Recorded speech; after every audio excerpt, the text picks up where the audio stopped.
जगन्नाथपुरी बापू का मंदिर है। ये मेन गेट है, आप लोग देख सकते हो।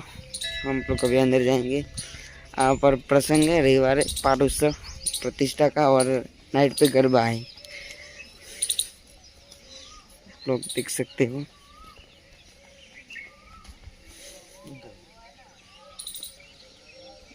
और यहाँ पर मंडप बन रहा है, देख सकते हो कैसे बन रहे हैं।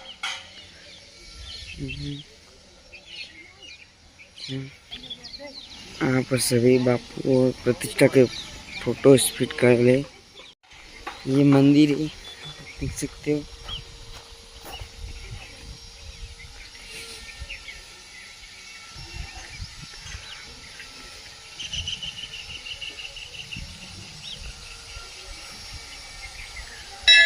देख सकते हो आप लोग।